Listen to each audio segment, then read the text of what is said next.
सूर्य नमस्कार अकेले भी आपसे पूछा जा सकता है और ये आपके प्रैक्टिकल पर्पस के लिए भी बहुत इम्पॉर्टेंट होता है। ये आपसे प्रैक्टिकल एग्ज़ाम्स में करके दिखाने के लिए भी बोला जाता है। आपको इसके मंत्र सहित इसकी सभी आसनों का नाम याद रखना है और साथ में इनकी विधि भी ध्यान रखनी होती है। ठीक है, तो बेस्ट तरीका यही है कि आप इसे कर याद रखें। ठीक है, मतलब इस सूर्य नमस्कार को डेली आप करें तो आपको ये याद भी हो जाएगा और आपके लिए ये बहुत अच्छा, फिज़िकली भी ये बहुत अच्छा होगा।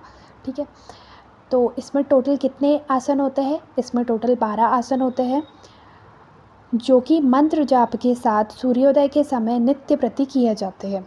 ठीक है, तो इसका कैसे हमें प्रयोग करना है, किस समय पर करना है, काल भी आपको ध्यान रखना है। सूर्योदय के समय किया जाता है और मंत्र जाप कर इन आसनों को, 12 आसनों को लगाया जाता है।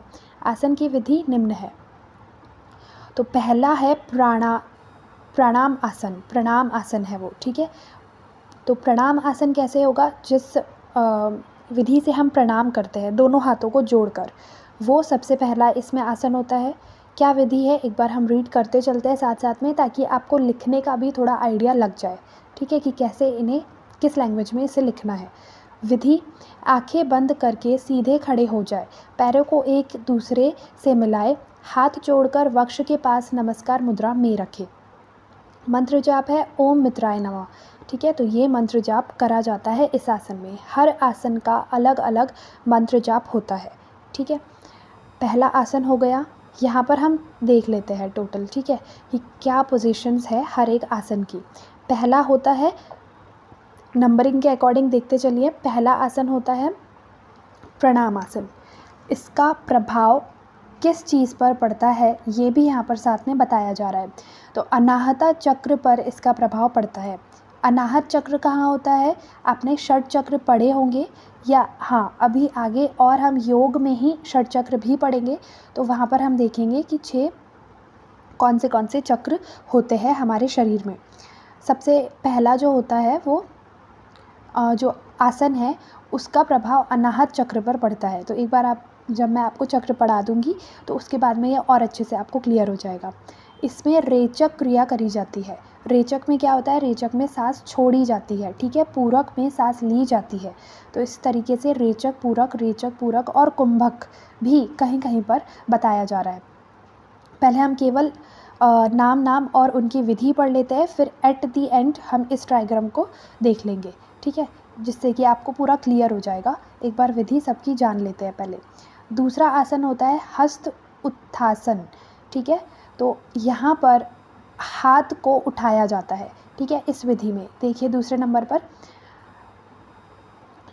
तो कैसे लिखेंगे इसे? दोनों हाथों को सिर से ऊपर उठाते हुए सीधा करें तथा उनमें कुछ दूरी बनाए रखें। हाथ सिर तथा शरीर के ऊपरी भाग को पीछे की तरफ झुकाएं और थोड़ा सा आपको इसमें शरीर को पीछे की ओर झुकाना भी है। इसमें मंत्र जाप होता है ओम रवे नमः। तो मैं आपको एक इसकी आसान ट्रिक बता देती हूँ कि सभी मंत्रों को आप एक साथ रटिएगा। ठीक है, तभी ये आपको मंत्र की तरह याद रह पाएंगे। अभी सिर्फ हम विधि पढ़ते हैं, फिर हम मंत्र पढ़ेंगे और फिर एट दी एंड हम देखेंगे कि यहाँ पर पूरक किया जाता है कि रेचक किया जाता है, और फिर उसके बाद हम देखेंगे कि उस पर्टिकुलर आसन का कहाँ पर प्रभाव पड़ता है। ठीक है, तो ऐसे ही सीक्वेंस में हम ये पूरे 12 आसन देखेंगे। तीसरा होता है पाद हस्तासन। तो पाद हस्तासन नाम से ही समझ में आ रहा है कि हाथों को जहाँ अभी पिछली स्टेप में हम ऊपर लेके गए थे, उसे अब पाद तक के लेके आना है, मतलब पैरों तक के स्पर्श कराना है। ठीक है, घुटनों को सीधा रखते हुए नीचे झुककर हाथों से पैरों को स्पर्श करें, सिर को घुटने से लगाए। ठीक है, तो पूरा सिर सहित, मतलब ये कोशिश करना है। तीसरे नंबर का आसन देखिए, यही होता है पाद हस्तासन, जिसमें हस्त को पाद से लगाया जा रहा है और सिर को घुटने से लगाया जा रहा है। ठीक है, इसके बाद होता है अश्व संचालन आसन। तो ये क्या होता है? हाथों को पैरों के बगल में ज़मीन पर रखें। इसमें अब धीरे धीरे लेट जाता है इंसान। ठीक है, हाथों को अभी कैसे दिशा में रखना है? ज़मीन पर रखना है, वो भी पैरों के बगल में। दाएं पैर को पीछे खींचे तथा बाएं पैर के घुटने को मोड़े, हाथों को सीधा रखें। तो चौथे नंबर का आसन ये होता है। ठीक है, यहाँ पर क्या किया जा रहा है, दोनों हाथों को ज़मीन पर रखा जा रहा है और अभी मतलब ये पोजीशन ली जा रही है। यहाँ पर ये एक आसन है जिसमें बेंड करने वाली पोजीशन को लिया जा रहा है। ठीक है, ये होता है अश्व संचालन आसन। फिर उसके बाद 5वें नंबर पर आता है पर्वतासन। विधि: बाएं पैर को दाएं पैर के बगल पीछे की ओर ले जाए, साथ ही कमर को ऊपर उठाए एवं सिर को हाथों के बीच रखते हुए नीचे झुकाए। इस प्रकार हाथ एवं पैर सीधे रहने चाहिए। तो यहाँ पर क्या किया जा रहा है, पर्वत आकृति का निर्माण किया जा रहा है। कैसे, हमने जो भी पोजीशन इससे पहले वाली थी उसमें क्या किया, उसमें अपने आप को ऊपर की ओर अपनी जो कमर थी, कमर को ऊपर की ओर हम लेके गए और जो हमारे पैर और हाथ है वो बिल्कुल सीधी दिशा में रखे। पर्वतासन देख लेते हैं हम। यहाँ पर इस तरीके का ये होता है। ठीक है, यहाँ पर ये या करके जो लिखा हुआ है ना, ये वाला हम पढ़ रहे हैं। ठीक है, जो चक्र में दिया गया है वो हम नहीं पढ़ रहे हैं, जो लिखा हुआ है उस अकॉर्डिंग ये वाला आसन आपको लगाना है। ठीक है, इसे पर्वतासन बोला जाता है। इससे ये विधि जो है एक्सप्लेन करी गई है, वो इस आसन के लिए एक्सप्लेन करी गई है। ठीक है, इस पोजीशन में आपको पर्वतासन लगाना होता है। फिर छठवां आसन होता है अष्टांग नमस्कार। अष्ट अंग नमस्कार मतलब यहाँ पर 8 अंग द्वारा नमस्कार किया जाता है। कैसे, पूरा इसे ज़मीन पर लेटा दिया जाता है। अपने पूरे बॉडी के पार्ट्स को ज़मीन से कांटेक्ट में इस आसन में रखा जाता है। घुटने, वक्ष व चिबुक को नीचे ज़मीन पर लगाएं, मतलब सभी चीज़ों को। ठीक है, घुटनों को भी, वक्ष यानी कि छाती को भी, और चिबुक मतलब आपकी थोड़ी को भी ज़मीन पर लगाना है। हाथों को वक्ष के बगल में रखें और वक्ष के बगल में हाथ को रखना है। ठीक है, कमर ज़मीन से ऊपर उठी रहनी चाहिए। बस थोड़ी सी जो आपकी कमर है वो हल्की सी ऊपर की ओर उठी हुई होनी चाहिए। ये विधि होती है अष्ट अंग नमस्कार की। एक बार आप इसमें देख लेते हैं हम। ये देखिए, 6वें नंबर का आसन एकदम क्लियर दिख रहा है। घुटने, थोड़ी, वक्ष तीनों ज़मीन से लगे हुए हैं। हाथ वक्ष प्रदेश के बाजू में रखे हुए हैं और कमर को थोड़ा सा ऊपर उठाया गया है। ठीक है, आपको साथ साथ में ही याद करते चलना है। ठीक है, लिखना कैसे है ये भी आपको समझते चलना है। 7वां आसन होता है भुजंगासन। इसकी विधि है कमर को नीचे ज़मीन पर लगाए, हथेलियों को आगे की ओर ज़मीन पर स्थिर करें एवं सिर को ऊपर उठाए। तो यहाँ पर धीरे धीरे अब हथेलियों को आगे कर दिया जाएगा। ठीक है, और सिर को ऊपर उठा दिया जाएगा। तो इस तरीके से भुजंगासन किया जाता है। ये देखिए, ये स्टेप में दिख रहा है क्लियर। 7वें स्टेप में ये भुजंगासन में गर्दन, मुख को और थोड़ी को भी ऊपर की ओर मोड़ा जा रहा है। ठीक है, कमर से शरीर को ऊपर की ओर बेंड किया जा रहा है और हाथों को उसी पोजीशन में रखा जा रहा है। ठीक है, ये 7वां आसन होता है भुजंग आसन। इसके बाद आता है पर्वतासन। तो दोबारा से रिपीट कर दी जाती है 4-5 स्टेप्स। पर्वतासन दोबारा से किया जाता है। अश्व संचालन आसन भी दोबारा किया जा रहा है। पाद हस्तासन दोबारा किया जा रहा है। हस्त उत्थान आसन और प्रणाम आसन।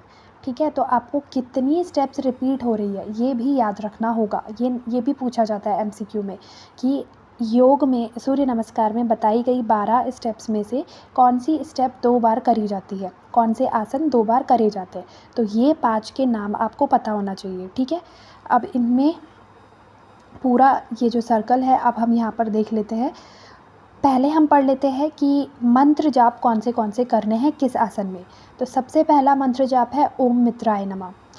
ठीक है, मैं आपको ट्रिक से भी इसे थोड़ा सा रिलेट करके समझाऊंगी ताकि आपको ये याद हो जाए। पहला जो होता है वो मित्राय नमः होता है। मित्राय नमः, फिर रवये नमः। तो मित्र थे रवि और सूर्य, ऐसे याद रखो। तो तीसरा स्टेप जो है, तीसरा आसन जो है उसमें क्या, सूर्याय नमः याद रखना है आपको। तो पहले ही क्या है, मित्राय नमः। मित्र थे कौन, रवि और भानु, ये 2 नाम के लड़के हैं, वो मित्र थे। ठीक है, सीक्वेंस ऐसे ही याद रखना है। अश्व संचालन आसन में क्या किया जाता है, भानवे नमः। तो भानवे और खगाए, भानवे के बाद में है खगाए नमः, फिर पुष्णे नमः। तो उन्होंने क्या किया, भानु को भी लिया साथ में और फिर वो जंगल गए। ठीक है, जंगल में जाकर उन्होंने क्या देखा, खग यानी कि खरगोश देखा और पुष्णे मतलब पुष्प देखा। ठीक है, तो ये दो और याद हो गए। हिरण भी देखा, हिरण देखा और फिर मरीच मतलब कि मिर्ची तोड़ी जंगल में जाकर, और वो मिर्ची किसको भेंट करी, मिर्ची और पुष्प लाकर उन्होंने किसको भेंट करी, सावित्री को। ठीक है, तो इस तरीके से सावित्री नमा हो जाएगा। सावित्री को भेंट करी और भास्कर को उन्होंने मिर्ची दी, सावित्री को उन्होंने पुष्प दिया। इस तरीके से आप याद रख सकते हो कि जो चीज़ें उन्होंने लाई है जंगल में से, दो चीज़ें लाई थी, एक तो मरीच यानी कि मिर्ची लाई थी, तो मिर्ची उन्होंने अपने दोस्त को दे दी, भास्कर को। ठीक है, और जो पुष्प लाए थे वो वहाँ से, वो किसे दे दिए, सावित्री को दे दिए। तो दो चीज़ें तो वो लेकर आए थे, बाकी दो चीज़ें उन्होंने वहाँ पर ही जाकर देखी है। क्या क्या, एक तो खग देखा था, दूसरा हरण देखा था, हिरण देखा था। ठीक है, और एक और क्या देखा था, बस दो जानवर देखे थे, दो चीज़ें लाई थी उन्होंने, और दो दोस्त थे, और दो अलग लोग के नाम भी यहाँ पर बताए गए हैं। तो कुछ तो भी अभी आपको थोड़ा बहुत क्लियर हो गया होगा। एक बार मैं फिर से रिपीट कर देती हूँ। सबसे पहला है मित्राय नमः। तो मित्र थे कौन कौन, मित्र थे रवि और सूर्य, तो रवि और सूर्य आ गया। फिर उसके बाद आया भानु। ठीक है, तो वो भानु को लेकर जंगल गए। ठीक है, जंगल में उन्होंने क्या देखा, खग देखा मतलब खरगोश देखा। फिर उन्होंने पुष्प देखे, तो उन्होंने पुष्प तोड़ लिए। किसके लिए तोड़े, आगे हम सावित्री को देंगे, पहले अभी जंगल वाली प्रोसेस आपको पूरी बतानी है। पुष्प तोड़े, फिर उन्होंने एक और जानवर देखा, जानवर कौन था, हिरण। ठीक है, हिरण देखा। फिर उन्होंने मिर्ची देखी मतलब मरीच, तो मिर्ची भी उन्होंने तोड़ ली। ठीक है, वो किसको दी आगे चल के, अभी हम वो भी देखेंगे। तो एक मिस हो गया था, सॉरी, आदित्याय नमः। ठीक है, तो आदित्य को आपको बीच में याद रखना है। आदित्याय नमः आप कैसे याद रख सकते हो कि आदित्य और भास्कर नाम के लड़के को उन्होंने मिर्ची दी। ठीक है, और सावित्री को पुष्प दिए। और अर्काय नमः भी आपको याद रखना है।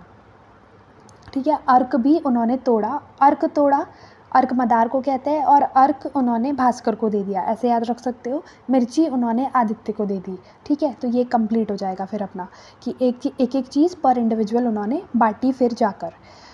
तो ऐसे यहाँ पर सीक्वेंस वाइज आप याद रख सकते हो कि कौन से मंत्र यहाँ पर बताए गए हैं। तो हमने दो चीज़ें पढ़ ली है सूर्य नमस्कार की। पहले तो हमने 12 आसनों के नाम पढ़ लिए हैं, उनके सीक्वेंस वाइज हमने देख लिया है, विधि हमने पढ़ ली है उनकी बहुत अच्छे से। उसके बाद हमने मंत्र जाप भी देख लिया है। अब हम देखने जाने वाले हैं कि क्या प्रभाव पड़ता है किस चक्र पर। ये जो टॉपिक है मतलब ये जो पॉइंट मैं अभी आपको बताने वाली हूँ, ये एक्स्ट्रा पॉइंट है। अगर ये आपको याद हो जाता है तो ठीक है, नहीं तो आपको जो मैंने दो चीज़ें बता दी है वो ही आपके लिए सफिशेंट है।